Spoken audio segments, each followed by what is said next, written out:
नमस्कार दोस्तों, मैं अभिनव राय एक बार फिर से आप सबका स्वागत करता हूं चंद्रा आईएएस के प्लेटफॉर्म पे।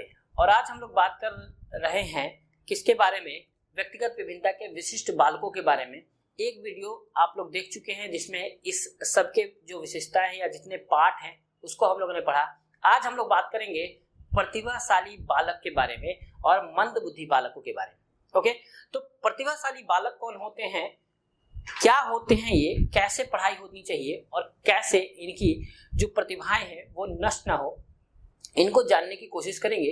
तो जल्दी जल्दी वीडियो को शेयर कर दीजिए सबके पास ताकि सब लोग जुड़ जाएं इससे। ओके, और उसके बाद हम लोग स्टार्ट करते हैं वीडियोस को। ओके, तो जल्दी जल्दी शेयर करिए। चलिए आइए फिर हम लोग देखते हैं। शेयर करते रहिए, बीच में साथ साथ में शेयर करते रहिएगा, कमेंट करते रहिएगा, जो भी पसंद है जैसे भी लगे आप लोग को कमेंट करते रहिए। ओके, चलिए देखते हैं हम लोग प्रतिभाशाली बालक, जिसे हम लोग गिफ्टेड चाइल्ड के नाम से जानते हैं। अलग अक्सर हम बोल देते हैं भाई ये तो गिफ्टेड है ना, भगवान की देन है, इतना तेज है, तो गिफ्टेड चाइल्ड है, जीनियस कह देते हैं हम लोग प्रतिभाशाली बालकों को। तो गिफ्टेड चाइल्ड, जीनियस आखिर है क्या, कैसे हैं? तो टर्मन के अकॉर्डिंग जिसकी IQ मोर देन 140 होती है, क्या होती है, मोर देन 140 होती है ना, जिसकी IQ मोर देन 140 होती है उसे हम क्या कहते हैं, उसे हम प्रतिभाशाली बालक कहते हैं। ठीक है, यानी 140 से ज्यादा वाली IQ को हम प्रतिभाशाली कहते हैं, जिसकी सोच, जिसकी थिंकिंग बहुत तेज होती है, पढ़ाते चीजों को याद हो जाए, समझते चीजों को समझ जाए हर चीजों को, तो उसे हम क्या कहते हैं, प्रतिभाशाली बालक कहते हैं। ठीक है, यानी प्रतिभावान बालक, गिफ्टेड चाइल्ड, भगवान की देन, जीनियस, इस तरह से हम इनको उच्चारित करते हैं। ऐसे लोगों को देखते हैं, अरे यार ये तो बहुत तेज बच्चा है, बहुत समझदार है, बहुत तेजी से सीखता है। तो ये सब जो चीजें जिसके साथ जुड़ी होती है ये होता है प्रतिभावान बालक, यानी जो काफी तेज, लीक से हट के अपने काम को बहुत तेजी से काम कर ले, चीजों को बहुत जल्दी याद कर ले, चीजों को बहुत जल्दी समझ ले, इसको हम क्या कहते हैं, प्रतिभावान बालक। कैसे पहचानेंगे हम लोग प्रतिभावान बालक की जो पहचान होती है वो कैसे होती है, कैसे हम पहचानेंगे प्रतिभावान बालक को? तो इसके दो तरीके हैं। क्या है? दो तरीके हैं। एक है पहला विधिवत अवलोकन। क्या करेंगे? विधिवत अवलोकन करेंगे इसका। हम लोग क्या करेंगे, इसको अगर हम कंटिन्यू रूप से हम इसके देखना शुरू करें, समझना शुरू करें, तो हम बता सकते हैं कि बालक जो है वो प्रतिभावान है कि नहीं है। तो विधिवत अवलोकन अगर हम कर ले तो भी हम जान जाएंगे। यानी अगर विधिवत अवलोकन करे तो कौन करेगा विधिवत अवलोकन? शिक्षक, है ना।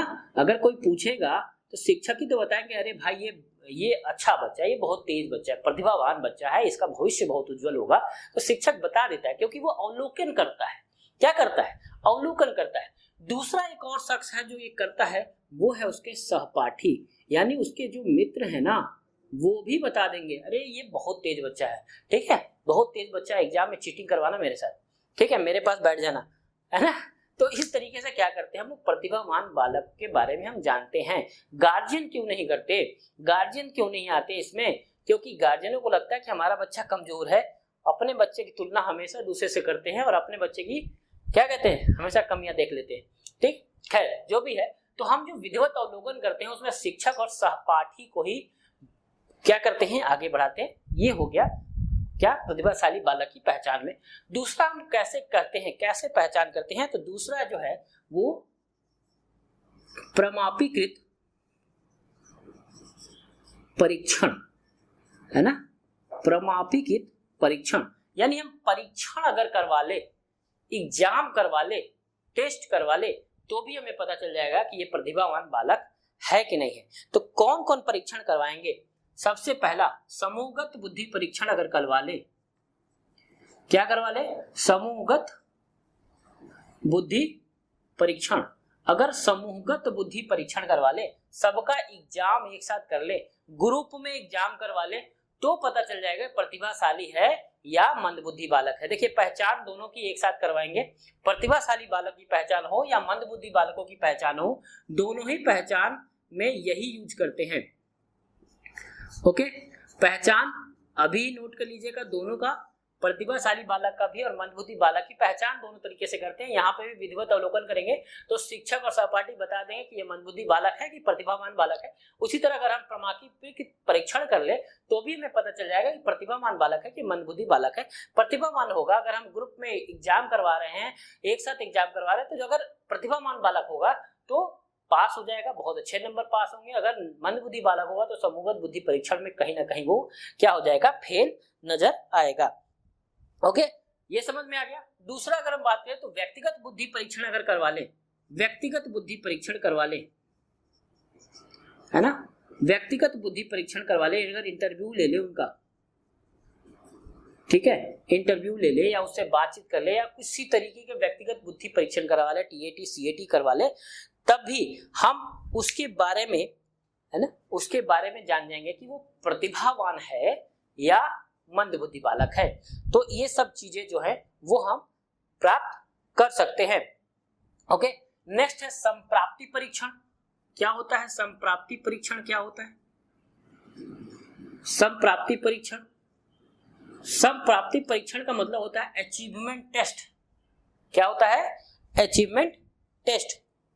अब वो क्या अचीव करता है? अगर हम उसके साथ एग्जाम करवा रहे हैं तो क्या अचीव करता है? क्या वो नंबर 1 के पोजीशन को अचीव करता है, सेकंड पोजीशन को अचीव करता है, नॉर्मल पोजीशन को अचीव करता है, या पीछे से बहुत कम नंबर वाले चीजों के अचीव करता है, कुछ गिफ्ट उसे अचीव करता है या रैंकिंग अचीव करता है? तो किस तरीके से वो अचीव करता है, इसका जो संप्राप्ति परीक्षण देख ले हम उसका, तो भी हम बता देंगे कि बालक जो है प्रतिभाशाली बालक है या मंदबुद्धि बालक है। तो इसको भी हम क्या कर पाएंगे, आसानी से जान पाएंगे। ओके, नेक्स्ट है विशिष्ट योग्यता की परीक्षा। क्या कर पाएंगे? विशिष्ट योग्यता की, विशिष्ट योग्यता की परीक्षा। अब विशिष्ट योग्यता की परीक्षा अगर करवाए, विशिष्ट योग्यता में क्या है, कुछ स्पेशल उनके पास कैरेक्टर्स होंगे, कुछ स्पेशल फीचर्स होंगे उनके। जैसे प्रतिभावान बालक की होगी तो बहुत अच्छी रीडिंग होती है, बहुत अच्छी राइटिंग होती है। ओके, जो फ्लुएंसी है, बोलने का तरीका है, ये बहुत बेस्ट होता है। तो ये सब क्या है, ये सब उनके जो टेस्ट हैं, ये जो विशिष्ट योग्यताएं हैं उनके अंदर होता है। वहीं पे अगर मंदबुद्धि बालकों की बात करें तो ऐसे बालक जो बहुत कम बोलने की कोशिश करते हैं या इतना धीरे बोलेंगे कि कोई बगल वाला सुन भी ना ले, हेजिटेशन में रहते हैं, डरते रहते हैं कि कोई कुछ कह ना दे, तो ये जो चीजें हैं वो कहीं ना कहीं मंदबुद्धि बालकों की एक विशिष्ट योग्यता बन जाती है।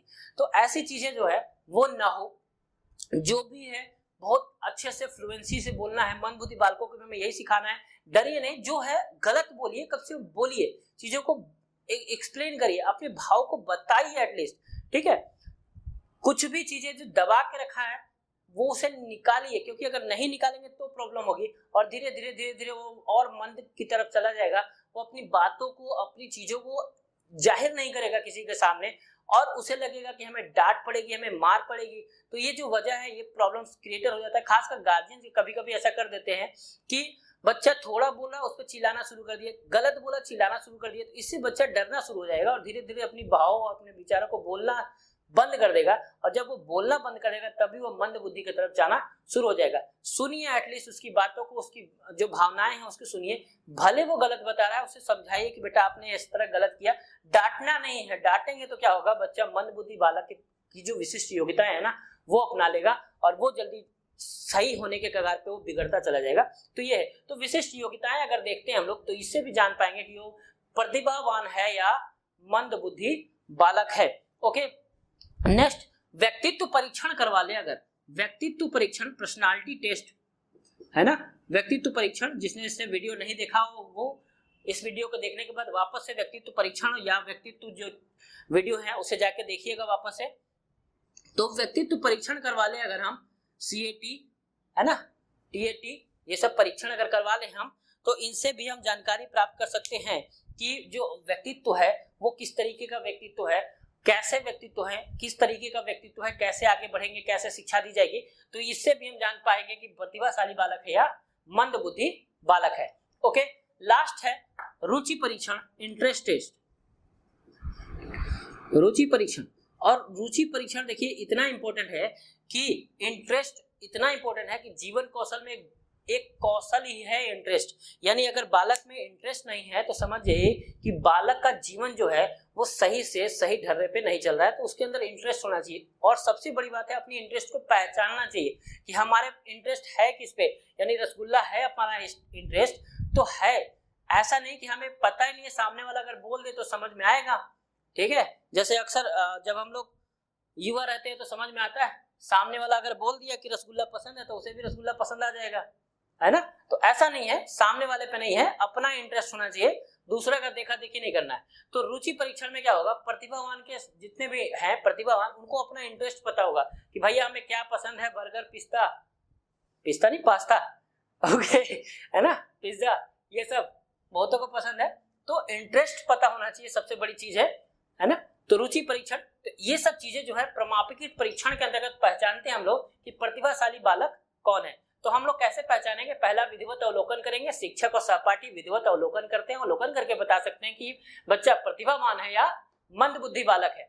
दूसरा हम लोग प्रमाणित परीक्षण करवाते हैं, इसके जरिए हम लोग समूहगत बुद्धि परीक्षण करवाते हैं, व्यक्तिगत बुद्धि परीक्षण करवाते हैं, संप्राप्ति परीक्षण करवाते हैं, विशिष्ट योग्यता परीक्षण करवाते हैं, व्यक्तित्व परीक्षण करते हैं और रुचि परीक्षण करके भी हम लोग जान पाते हैं कि प्रतिभावान है या मंद बुद्धि बालक है। ओके, अब हम लोग बात करते हैं प्रतिभाशाली बालक की शिक्षा, कैसे शिक्षा दी जाए, प्रतिभाशाली बालकों की किस प्रकार की शिक्षा दी जाए कि उसकी प्रतिभाएं नष्ट ना हो और बालक और बेहतर से बेहतर बन पाए। ओके, तो क्या देखना है हम लोग, प्रतिभाशाली बालक की शिक्षा कि किस प्रकार शिक्षा हमें देनी चाहिए प्रतिभाशाली बालक को। तो सबसे पहला, सबसे इंपॉर्टेंट, विशिष्ट कक्षाएं देनी चाहिए। क्या देनी चाहिए, विशिष्ट कक्षाएं।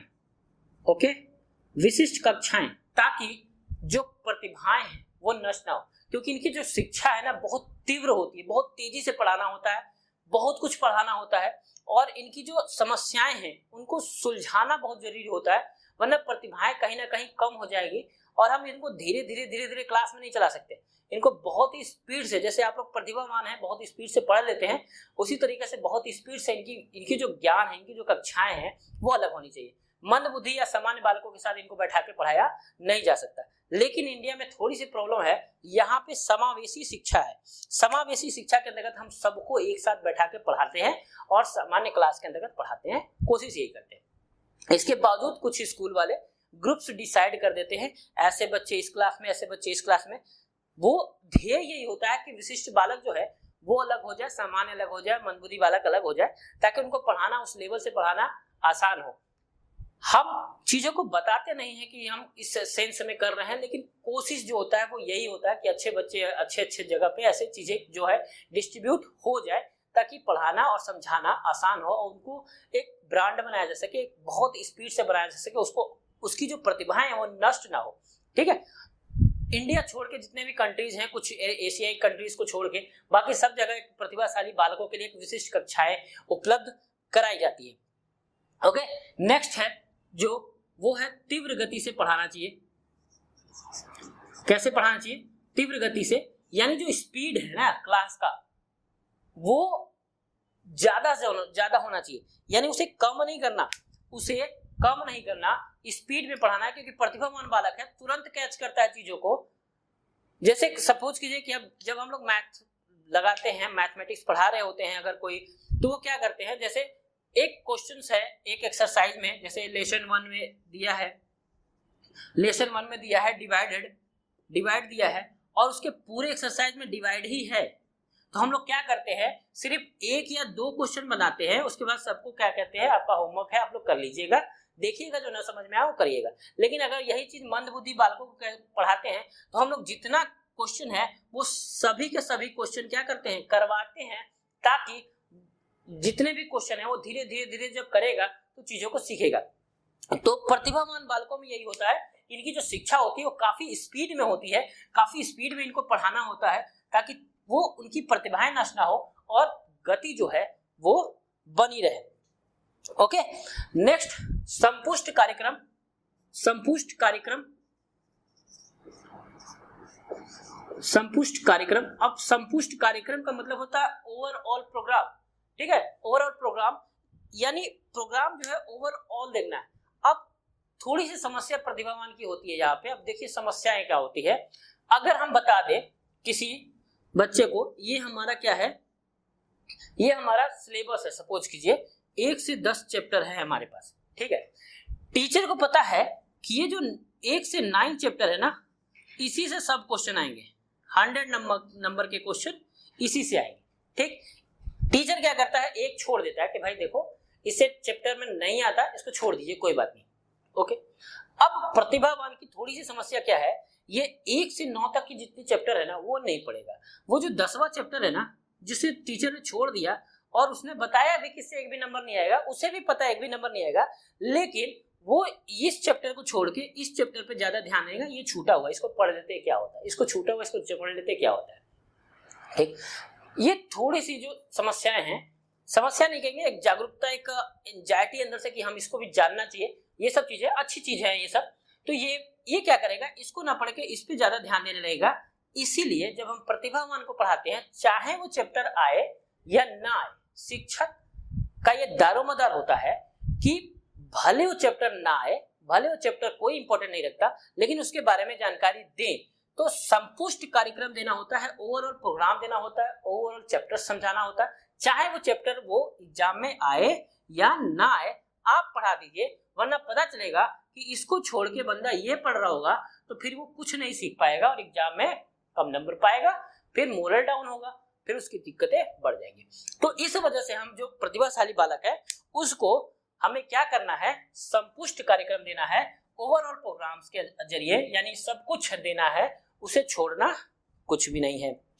नेक्स्ट, व्यक्तिगत ध्यान क्या देना है, उस पे व्यक्तिगत ध्यान देना है। याद रखिए, व्यक्तिगत ध्यान देना है भाई, व्यक्तिगत ध्यान तो हमें सभी बालकों पे देना है, ठीक है। प्रतिभावान पे भी व्यक्तिगत ध्यान देना है कि उसकी जो प्रतिभाएं हैं वो नष्ट ना हो। व्यक्तिगत ध्यान का मतलब उसे कुछ और भी अगर बच्चा कर रहा है, जैसे कुछ बच्चे ऐसे होते हैं जब पढ़ के आते हैं, सुना देते हैं, फिर बाद में देते हैं सर आपके लिए मैंने डॉल बनाया है ना, सर आपके लिए मैंने कुछ और बनाया, मैंने आज आर्ट बनाया, सर मैंने एक पोएम लिखा। तो इस तरीके से वो कुछ ना कुछ एक्टिविटीज करके आते हैं, कुछ ना कुछ स्पेशल फीचर्स, कुछ स्पेशल प्रतिभाएं निकाल के आते हैं अपने साथ। तो इस वजह से आपको उसको डिमोटिवेट नहीं करना। भले आप बहुत बिजी हो, भाई क्लास बहुत फास्ट चल रहा है और बच्चा लास्ट में आया सर मैंने ये बनाया है, तो आपको ये नहीं कहना बेटा कल देखेंगे, या ये नहीं कहना बेटा ठीक है कोई बात नहीं आप पहले पढ़ लो बाद में ये सब बनाना। तो ये सब चीजें नहीं करना, हमें उसको उस वक्त ही देखना है, उसको उस तरह से प्रलोभन भी देना है कि वाह बेटा बहुत अच्छा बनाया, फिर से और ट्राई करिएगा और भी अच्छा हो सकता है। बच्चे में जो आर्ट है वो अच्छा हो, वो बार बार बनाने की कोशिश करता हो, ले आता हो आपके साथ कि देखिए हमने आर्ट बनाया सर देखिए कैसा लग रहा है, तो आप उसको अप्रिशिएट करिए। प्रतिभावान है बालक, उसकी प्रतिभाएं हैं, वो अपना काम कर रहा है, साथ ही साथ अगर ये भी कर रहा है तो बहुत ही अच्छी बात है। एक सृजनात्मक बालक की पहचान आ रही है उसके अंदर, उसे सृजन करने दीजिए। प्रतिभावान है, सृजनात्मक बालक अगर हो गया, उसकी जो सेंस ऑफ ह्यूमर्स है या उसकी जो थॉट्स है या उसकी जो फीचर्स हैं सृजनात्मकता की तरफ, वो और भी बेहतर और भी निखर जाएगी। ओके, तो ये चीजें हैं जो हमें क्या करना है, उस पर व्यक्तिगत ध्यान देना है ताकि बालक जो है वो और अच्छा हो सके। नेक्स्ट है श्रेष्ठ अध्यापक। अध्यापक भाई ऐसे नहीं कि किसी को भी बैठा दें, श्रेष्ठ अध्यापक, ओके, श्रेष्ठ अध्यापक होना चाहिए। सभी नहीं, कि ऐसा नहीं कि प्रतिभावान बालक है और प्रतिभाएं उसके अंदर है और वो क्वेश्चन पूछ रहा है और टीचर साहब को नहीं आता तो उल झूल बता दें। तो ये जो चीजें ऐसे जब बता देंगे तो वो छोटा बच्चा दिमाग में कैच कर लेगा और फिर बाद में उसे जब पता चलेगा कि तो गलत हो गया तो उसे सीखने में दोबारा बहुत टाइम लगेगा। इसलिए जो अध्यापक हो वो श्रेष्ठ हो, क्योंकि प्रतिभावान बालक अगर आप इस चैप्टर को पढ़ा रहे हैं तो जरूरी नहीं कि इसी चैप्टर से पूछेगा, वो कहीं और जाके भी पूछ सकता है या कुछ ऐसे क्वेरी उसके दिमाग में आ सकते हैं जो इसी से रिलेटेड हो लेकिन कुछ हट के हो। तो आप उसे ये नहीं कहेंगे बैठ जाओ सिलेबस से बाहर है, बैठ जाओ, ये नहीं करना है, ठीक। भले क्लास में नहीं बताए, क्लास डिस्टर्ब होता है, आपको मना किया जाता है कि क्लास में चैप्टर से या कुछ ऐसे चीजों से नहीं हटना है, पॉइंट पे रहना है उसे, लेकिन बाहर निकलते ही बाहर बुला के उसे समझाना जरूर है चीजों को, क्योंकि अगर वो छूट गया तो उसके दिमाग में क्लिक रह जाएगा कि ये नहीं आता है और इसके मतलब क्या है, और वो पूरा चैप्टर फिर नहीं समझ पाएगा। तो इसलिए क्या करना है, एक अध्यापक जो होगा वो श्रेष्ठ होना चाहिए, उसे पूरी जानकारी होनी चाहिए। और एक अध्यापक जरूरी भी है, बच्चों को जब इतना पढ़ाना होता है तो एक अध्यापक कम से कम इतना पढ़ के आता है, तब जाके वो बालक को इतना पढ़ा पाएगा और इसका ज्ञान उसे दे पाएगा। तो जरूरी क्या है, शिक्षक का श्रेष्ठ होना, क्योंकि बालक को भले इतना पढ़ाना है, आपको इतना आना चाहिए, तब जाके बालक को इतना पढ़ा पाओगे और वो भी अच्छे बेहतर तरीके से पढ़ा पाओगे। ओके, ये काम है। नेक्स्ट क्या है, नेक्स्ट है प्रोत्साहन, मोटिवेशन। क्या है, प्रोत्साहन, मोटिवेशन। प्रोत्साहन यानी उसे क्या करना है, प्रोत्साहित करना है, मोटिवेट करना है, ताकि बालक जो है वो और भी बेहतर काम कर सके और भी बेहतर प्रतिभावान बन सके। उसके लिए जरूरी क्या है, उसको प्रोत्साहित करना, उसको बार बार इंकरेज करना, ताकि चीजें जो है वो आसानी से सीख ले और भी बेहतर तरीके से सीख ले। ओके, तो ये क्या है, प्रोत्साहन। तो ये थी शिक्षा विशिष्ट बालक की, कि किस तरीके से हम शिक्षाएं दें कि ताकि प्रतिभाशाली बालक की जो प्रतिभाएं हैं वो नष्ट भी ना हो, और जो उसकी शिक्षाएं हो, जो उसका एजुकेशन हो, वो और बेहतर निखरे और बेहतर तरीके से हो। चलिए नेक्स्ट हम लोग देखते हैं मंद बुद्धि बालक। क्या देखते हैं हम लोग, मंद बुद्धि बालक कि इसका क्या है। प्रतिभाशाली बालकों की पहचान देख लिए, प्रतिभाशाली बालकों की क्या देख लिए हम लोग, शिक्षाएं देख लिए। अब हम देखते हैं मंद बुद्धि बालक कौन होते हैं। मंद बुद्धि बालक,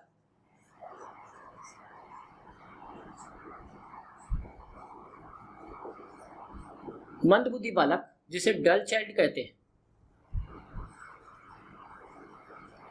क्या कहते हैं, डल चाइल्ड कहते हैं। मंद बुद्धि बालक होते हैं ये, और इनका आईक्यू जो होता है वो 80 से 90 तक का होता है। 80 से 90 तक का आईक्यू होता है। और आईक्यू जो होता है 80 से 90 तक, इसी के अंदर बहुत सारे और भी जो निचले हैं, जो जड़ बुद्धि है, हीन बुद्धि है, इनको भी लगभग इसी तरह के चीजों में डालते हैं हम लोग। अब इसकी जो पहचान है, इसकी जो विशेषताएं हैं, पहचान तो उसी तरीके से करते हैं, विशेषताएं देख लेते हैं हम लोग थोड़ी सी। विशेषताएं या फीचर्स कह सकते हैं इसकी, कि क्या क्या होती हैं, फीचर्स क्या क्या है इसकी विशेषताएं क्या क्या है। तो सबसे पहला तो ये है कि सूझ की कमी होती है इनमें। क्या कमी होती है, सूझ की कमी होती है ना। जल्दी इनको समझने में दिक्कत होती है ना, सूझ नहीं होता, थॉट्स नहीं होते, समझने में प्रॉब्लम होती है, समझ नहीं पाते चीजों को जल्दी से। और कंपाइल कहते हैं ना, कंपाइल करना, उसमें प्रॉब्लम होती है चीजों को। यानी बहुत बड़ी चीज अगर हम उनको समझा दे, पूरा स्टोरी समझा दे, फिर पूछे कि भैया एक बार होता है इसका निचोड़ क्या होगा, इसका सार क्या होगा, तो जो कंपाइल है ना, कंपाइल करने में इनको प्रॉब्लम होती है, इनको सार निकालने में प्रॉब्लम होती है, चीजों को एक छोटे वे में समझाने में दिक्कत होती है, और अपनी बातों को रखने में दिक्कत होती है। तो बात रखना बहुत जरूरी है। ये माइंड गेम है एक तरह से, साइकोलॉजी है, एक शिक्षक को आनी चाहिए, इसीलिए हम लोग पढ़ते भी हैं। शिक्षक को साइकोलॉजी, मनोविज्ञान इसीलिए पढ़ाया जाता है एक्चुअली में, प्रतिभावान की प्रतिभाएं नष्ट ना हो और मंद बुद्धि मंद ना रह जाए। यही तो वर्क है शिक्षक का, कि उसको आगे बढ़ाएं। तो हमें क्या करना है, उनके माइंड के साथ खेलना है, ताकि वो जो मंद बुद्धि की तरफ जा रहे हैं ना, उनको उधर ना जाके हमें कहाँ खींच के ले आना है, सामान्य और प्रतिभावान की तरफ। यही आर्ट है शिक्षक को, और यही शिक्षण कौशल में हम लोग पढ़ते हैं कि किस तरीके से बालक को हम लोग को लेके आना है, कहाँ पे लेके आना है, सामान्यता की ओर, है ना, और सूझ कैसे बढ़ाना है। तो हम बार बार प्रैक्टिस करवाते हैं, बार बार एक्टिविटी करवाते हैं। जितना हम एक्टिविटी कराएंगे उतना ही वो क्या करेगा, सूझ में उसकी जो कमी है वो सही होगी, और धीरे धीरे वो सामान्य की तरफ आएगा। दूसरा है ग्रहण करने की क्षमता। दूसरा क्या है, ग्रहण करने की क्षमता जो होती है वो कम होती है। क्या होती है, ग्रहण करने की क्षमता भी कम होती है, बहुत धीरे ग्रहण करते हैं। कैचिंग पावर जो होती है वो कम होती है, कैच नहीं कर पाते। ऐसा नहीं कि वो माइंड में कमजोर होते हैं, ऐसा इसलिए कि या तो वो ध्यान नहीं देते चीजों को, या तो वो घर पे पढ़ाई नहीं करते, पूरे टाइम गेम खेलते हैं। और आजकल तो बढ़िया गेम आ गया ना मोबाइल वाला, जिसकी वजह से मंद बुद्धियों की संख्या बढ़ रही है। पूरे टाइम मोबाइल में लगे होते हैं, और आजकल बच्चे इतने तेज हो गए हैं, दो दो फोल्डर ऑन करते हैं, जैसे मम्मी पापा पीछे दिखते हैं एक पढ़ने वाला फोल्डर खोल लेते हैं, नहीं दिखते तो फोल्डर गेम वाला खोल लेते हैं। ठीक है, मैंने कई बार देखा ऐसे बच्चों को, बड़ा दिमाग का तेज हो गया, और कौन कहेगा ये मंदबुद्धि बालक है, कुछ याद नहीं हो रहा है इसे। आखिर याद क्यों नहीं हो रहा? क्योंकि दिमाग कहीं और लगा है ना। और गेम में ऐसा दिमाग ऐसा होता है कि अगर हम सोए भी हैं तो पता चलेगा उसमें भी हम पबजी खेल रहे हैं और फ्री फायर खेल रहे हैं। ओके, तो ये जो गेमिंग सेंस है ना, ये बच्चों को कहीं ना कहीं मंदबुद्धि बालक की तरफ ले जा रहा है। तो हमें थोड़ा सा, ऑनलाइन का सिस्टम है भाई, क्या करें, मजबूरी है, बच्चों को मोबाइल देना भी जरूरी है ना। तो देखते रहें, कम से कम बालकों को देखते रहें कि बालक जो है, बच्चे जो हैं वो क्या कर रहे हैं इस वक्त, पढ़ भी रहे हैं या कुछ और करें। तो कोशिश ये करना है कि जो भी 2 से 3 घंटा जो क्लासेस चलते हैं वो अपने सामने चलवाइए। ठीक है, अपने सामने, जैसे लाइव क्लासेस चलते हैं बच्चों के, तो अब तो ठीक है लाइव है, तब भी बहुत बच्चे ऐसे होते हैं स्किप कर जाते हैं चीजों को। कम से कम आप अपने सामने रखिए, अगर छोटे बच्चे हैं तो बिल्कुल सामने रखिए, बहुत दिक्कत है ना। तो ग्रहण करने की क्षमता जो होती है, कैचिंग पावर जो होती है, वो कम होती है। क्या होती है? कम होती है। नेक्स्ट है तार्किकता की भी कमी होती है। तार्किकता की, यानी रीजनिंग की जो कमी होती है, ठीक है, तार्किकता की कमी होती है, तर्क नहीं दे पाते हैं बालक, चीजों को समझा नहीं पाते हैं, चीजों को एक्सप्लेन नहीं कर पाते हैं, बात बोल नहीं पाते। याद देखिए, मंदबुद्धि बालकों की सबसे बड़ा रीजन यह है कि वो अपनी बातों को बोलते नहीं है, अपनी बातों को अपने तक रखते हैं। गार्जियन, टीचर, सबसे ज्यादा जरूरी चीज है कि उसकी बातों को निकालिए, दिल से निकालिए, उसके अंदर से निकालिए, जो भी बोलना चाहता है उससे बुलवाइए, ताकि जिस दिन वो बोलना शुरू हो गया ना, जिस दिन वो अपनी बातों को रखना शुरू कर दिया फ्लुएंसी के साथ, खुले तौर पे, उस दिन वो मंदबुद्धि बालक नहीं रहेगा। तो कोशिश यही करना है कि उसे, उसकी बातों को जो अंदर सोच रहा है, क्योंकि कभी कभी मंदबुद्धि बालक अपने दिमाग में सोच रहे होते हैं कि हमें ये करना है, करते नहीं है, बस दिमाग में सोचते हैं कि आज तो हम उसको बता के रहेंगे, बस ये सोचते हैं, बता नहीं पाते। यही चीज उसके अंदर से निकालना है कि वो सोचे ना, वो बताए। ठीक है, तो ये सोचते बहुत है कि हमें करना है लेकिन कर नहीं पाते, तो हमें यही चीज निकालना है कि जिस दिन वो बोलना शुरू हो जाए। इसीलिए शिक्षक क्या है, शिक्षक जब कोई बोलता है कि सर हमें कुछ बात करनी है, सर हमें आपको कुछ बताना है, या सर मेरी ये समस्या है, आप सुनिए, निश्चिंत रूप से सुनिए। शिक्षक की यही क्वालिटी होती है, जो शिक्षक ये कहता है ना कि सर, जो बालक कहता है कि हमें ये सुनना है और शिक्षक ध्यान से सुन लेता है, उसका एक वेटेज भी बन जाता है। एक कहते हैं ना, शिक्षण कौशल है सुनना, शिक्षक के पास ये कौशल होना चाहिए, सुनने वाला कौशल। ठीक है, तो ये जो चीजें है ना, ये आपको और निखार देगा। और इससे क्या होगा, जब हम पूरी बात सुनेंगे तो हम उसको अच्छे से समझा पाएंगे, अच्छे से एक्सप्लेन कर पाएंगे, और बालक की बातों को सुनना बहुत जरूरी है। ओके, तो धीरे धीरे क्या करना है, डांटना नहीं है। डांटने से क्या होगा, डांटने से बच्चा जो है वो कमजोर हो जाएगा, याद रखिएगा। तो डांटना फटकारना नहीं है। तो तार्किकता की भी कमी होती है, ये विशेषताएं होती है, इसके फीचर्स होते हैं। सूझ में कमी होती है, ग्रहण करने की क्षमता में कमी होती है, और तार्किकता में कमी होती है। ये क्या है, इसकी विशेषताएं। नेक्स्ट है शिक्षा कैसी देनी चाहिए, यही इंपॉर्टेंट है। शिक्षा कैसी देनी चाहिए इसकी, है ना। शिक्षा, याद रखिए, विशेषताओं से क्वेश्चन आ जाता है, क्वेश्चन लिखा रहता है मंदबुद्धि बालक डैश, इस तरह के फीचर्स देते हैं, एक दो प्रतिभाशाली बालकों के बारे में बता देते हैं।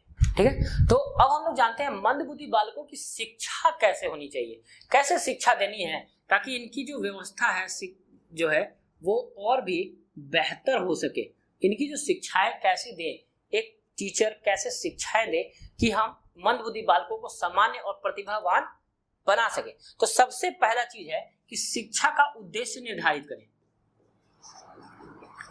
शिक्षा का उद्देश्य क्या करना है, शिक्षा का उद्देश्य निर्धारित करना है। कि अगर हम उसको शिक्षा का उद्देश्य नहीं बताएंगे ना, कि भाई आप पढ़ क्यों रहे हो, पढ़ क्यों रहे हो, नौकरी पाने के लिए ना, तो अब जब तक हम उसके बताएंगे नहीं ना, तो वो करेगा नहीं। हमें उन्हें बताना पड़ता है। जैसे हम 6 में पढ़ाते हैं, 7 में पढ़ाते हैं, बेटा ये पढ़ लो, 10th में भी आएगा, पढ़ लो इंटर में भी आएगा, पढ़ लो एग्जाम में बहुत सारे जगह पे आएंगे, कंपटीशन में आएगा। तो ये सब चीजें बताया जाता है। जब तक हम उद्देश्य नहीं बताएंगे वो पढ़ेंगे नहीं। आप ही समझो कि आपका अगर कोई उद्देश्य ना हो, टीचर बनने का कोई उद्देश्य ना हो, तो आप ही पढ़ोगे क्या? जब आप ही नहीं पढ़ोगे तो बच्चों से कैसे हम सोच सकते हैं कि वो पढ़ेंगे? तो हमें क्या करना है, हमें उसे निश्चित उद्देश्य बताना है। और बच्चों के लिए, सबसे खासकर मंदबुद्धि बालकों के लिए, हमें उद्देश्य बहुत बड़ा नहीं रखना, हमें छोटे छोटे उद्देश्य रखने हैं।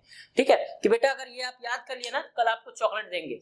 ठीक है बेटा, आपने ये कर लिया ना, तो आपको कल हम क्या करेंगे, हम आपको गिफ्ट देंगे, ठीक है। इस यूनिट टेस्ट में आप पास हो गए तो स्कूल की तरफ से आपका नाम बोर्ड पे लिखा जाएगा, आपको सब सर सम्मान से घोषित करेंगे। तो इस तरीके से उसके लिटिल लिटिल जो उद्देश्य है, छोटे छोटे उद्देश्य हैं, उसे करना है। और जैसे जैसे वो छोटे छोटे उद्देश्य पूरा करेगा ना, धीरे धीरे उसे मोटिवेट हो जाएगा, प्रोत्साहित हो जाएगा। और जब वो मोटिवेट हो जाएगा तो फिर आपको ये जो छोटे छोटे उद्देश्य हैं इसको आप बड़ा कर सकते हो। बेटा आईएएस बनेगा, बेटा पीसीएस बनेगा या कलेक्टर बनेगा, ठीक है। तो जिस तरीके से सोच है, तो जो शुरुआत होता है वो इसी तरीके से होता है। बेटा आप कर लो, चॉकलेट मिलेगा। तो चॉकलेट जो है ना, वो एक तरह से मोटिवेशन का काम करता है और धीरे धीरे बालक आप देखिएगा कि बहुत तेजी से आगे बढ़ता है। ओके, तो ये क्या है, शिक्षा का उद्देश्य होना चाहिए। दूसरा है स्वयं देखभाल की शिक्षा। स्वयं देखभाल की शिक्षा देनी चाहिए। स्वयं देखभाल की शिक्षा, खासकर ये वो मंदबुद्धि बालक होते हैं जो बहुत नीचे होते हैं, जड़ बुद्धि, हीन बुद्धि की तरफ होते हैं। तो उनको स्वयं देखभाल की शिक्षा देनी चाहिए कि वो अपना देखभाल कर ले। अपना जो जीवन यापन है, खाना पीना बनाना, खाना जाके मार्केट जाना, बाजार से ले आना, ये सब चीजें जो स्वयं का देखभाल है, ठीक है, कपड़े पहनना, बाल झाड़ना, ये सब चीजें जो छोटी छोटी चीजें होती है, वो अपना देखभाल वो क्या करे, स्वयं कर ले। ये एक शिक्षा होनी चाहिए। किसको देते हैं हम लोग? मंदबुद्धि बालकों को स्वयं देखभाल की शिक्षा होनी चाहिए। ओके, नेक्स्ट है सामाजिक प्रशिक्षण। क्या होना चाहिए? सामाजिक प्रशिक्षण। सामाजिक प्रशिक्षण, सामाजिक प्रशिक्षण भी बहुत जरूरी है कि उसे समाज में कैसे रहना है, किसके साथ क्या बोलना है, ये बहुत जरूरी चीज है। कभी कभी ऐसा होता है कि बहुत बच्चे, मैंने अक्सर नोटिस किया है स्कूल में, कि बच्चे कुछ भी बोल जाते हैं, किसी से कुछ भी बोल जाते हैं, गार्जियन से सलीका नहीं होता किस तरह बोलना है, शिक्षक को किस तरह बोलना है, बाहर जाके अगर समाज में जाना तो किस तरह बोलना है। तो थोड़ा सा जो फ्लुएंसी है, जो चीजें समझानी चीजें हैं, ये सब चीजें जो है वो आनी चाहिए। कभी कभी कुछ भी कहीं पे भी बोल जाते हैं, तो ये क्या है, एक सामाजिक प्रशिक्षण भी देनी है कि किसके साथ कैसा व्यवहार करना है, कैसे व्यवहार करना है, और साथ ही साथ अपने आप को बचा के भी रखना है। स्पेशली अगर गर्ल्स है तो वो भी एक सामाजिक प्रशिक्षण देना है उन्हें कि हमें बचना भी किस तरीके से है, सुरक्षित भी कैसे रहना है, ठीक है, कैसे कहाँ पे जीना है, कैसे जीना है, किस तरीके से जीना है। तो ये जो सामाजिक प्रशिक्षण है, ये भी हम लोग मंदबुद्धि बालकों को देते हैं कि थोड़ा सा सामाजिक तौर पे समझे चीजों की, सचेत रहे चीजों से। जैसे हम लोग अक्सर जब बाहर जाते हैं तो मम्मियां अक्सर कहती थी, बेटा किसी का दिया हुआ खाना नहीं खाते हैं, ठीक है, किसी से ज्यादा बातें नहीं करते हैं, अपना अलग से सब कुछ देखभाल के रखना है, बैग देखते रहना कहाँ रखना। ये क्या है, एक सामाजिक प्रशिक्षण है। यही सामाजिक प्रशिक्षण जो है वो हमें अपने बच्चों को देना है, अपने बालकों को देना है, अपने स्टूडेंट को देना है कि किस तरीके से हम प्रशिक्षित करें समाज के अकॉर्डिंग, समाज के रहन सहन के अकॉर्डिंग, समाज कैसा चाहता है, किस तरीके से चाहता है, क्या पॉइंट ऑफ व्यू है जीवन जीने का। ये सब प्रशिक्षण हमें किसको देना है? मंदबुद्धि बालकों को, ताकि किसी से उसे मदद न लेनी पड़े और किसी से उसे हीन भावना का शिकार ना होना पड़े। ओके, तो ये क्या है, सामाजिक प्रशिक्षण। नेक्स्ट है आर्थिक प्रशिक्षण। हमें आर्थिक प्रशिक्षण देना है उसे कि ये भी जरूरी है कि अपना जो है वो ज्ञान कर ले, यानी बैंक से पैसे निकाला है, बैंक में पैसे जमा कर पाए, थोड़ा बहुत नौकरी जो है वो कर सके, कुछ नहीं कर सके तो हस्तकरघा का जो काम है, हस्तशिल्प का जो काम है वो कर ले, अपना जीवन यापन वो खुद तरीके से कर ले। इतना हमें मंदबुद्धि बालकों को करवा देना है कि वो अगर कोई काम कर रहा है, कोई आर्थिक प्रशिक्षण कर रहा है या कोई काम कर रहा है, तो उसमें उसे प्रशिक्षित हो और वो जीवन यापन अपना कर पाए। तो इस तरीके का क्या है, हमें मंदबुद्धि बालकों की शिक्षा पे ध्यान देना है। ओके, तो ये आज हम लोग देखा, हम लोगों ने प्रतिभाशाली बालक और मंदबुद्धि बालकों के बारे में। प्रतिभाशाली बालक 140 से ज्यादा वाले आईक्यू वाले को हम क्या कहते हैं? प्रतिभाशाली बालक। वहीं 80 से 90 वाले बालक को क्या कहते हैं? मंदबुद्धि बालक। हम लोग ने पहचान देखा कि किस तरीके से पहचानते हैं प्रतिभाशाली और मंदबुद्धि बालकों को। हम विधिवत अवलोकन करके, प्रमाणित प्रशिक्षण करके, उनके बाद हम लोग देखा कि प्रतिभाशाली बालक की शिक्षा कैसी होनी चाहिए, किस तरीके से होनी चाहिए, और मंदबुद्धि बालकों की भी शिक्षा देखा हम लोगों ने कि किस तरीके से और कैसे होनी चाहिए। ओके, तो आई थिंक आपको समझ में आया होगा। पसंद आया तो लाइक जरूर करिए, कमेंट करके एक बार जरूर बताइए। बहुत मेहनत होती है पढ़ाने में, तो थोड़ा बहुत आपका मोटिवेशन बहुत कारगर होता है। कमेंट करके बताइए कि अगर अच्छा लग रहा हो तो। ओके, आज के लिए इतना ही, धन्यवाद।